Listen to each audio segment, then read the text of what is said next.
The greatest question to Kenyans today and always is, which way Kenya? Are we going to allow our country to burn? Because it's clear, we have begun that path. Or are we going to allow our country to be destroyed? We must answer that question with a resounding no and follow it up with action.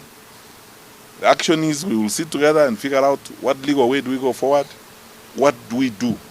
All of us who are interested in the stability of the country, political power and all these things are secondary to the lives of our people, to the stability of our nation.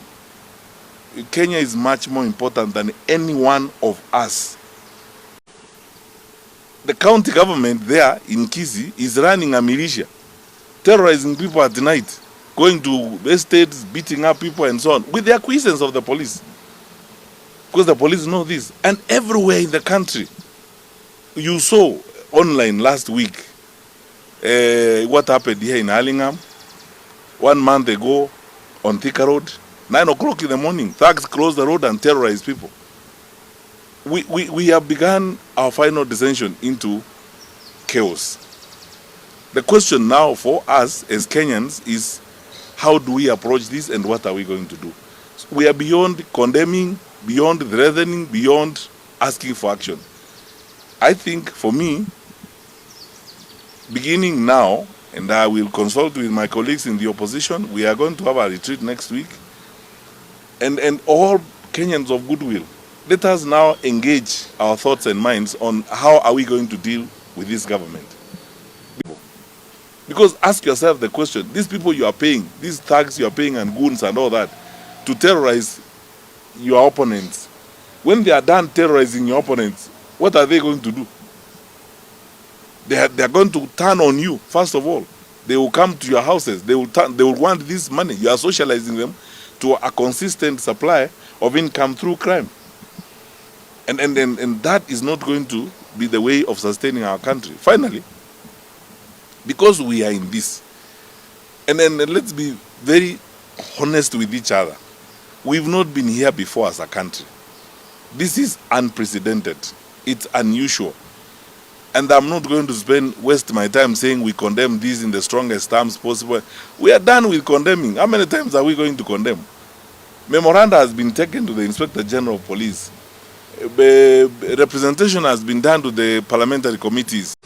When it comes to crime, there are only two types of people. There is an offender and an innocent person. There is no tribe. There is no Kalenjin, there is no Kisii, there is no Kikuyu, there is no Luo. You are either an offender who has committed a crime, or you are an innocent person. Now, very basic things like those, are always ignored, and sometimes the temptation, like I can see, is to try and introduce, ethnic angles and innuendos to conflict, so that you can split up the opposition and split up people in the opposition.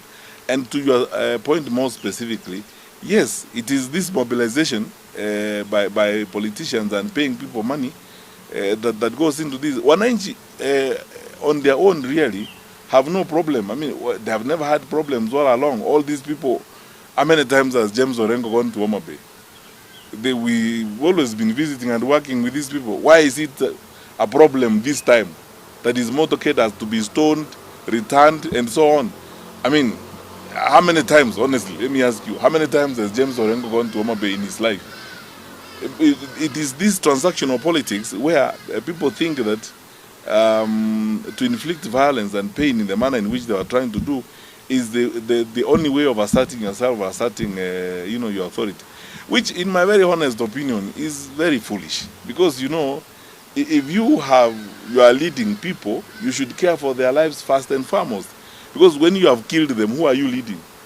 And in any case, as I ask this question, if you pay those people, those guys who are paid, those goons who are paid the way they are paid, running around and so on, terrorizing everybody, when they are done terrorizing your opponents, what will they do?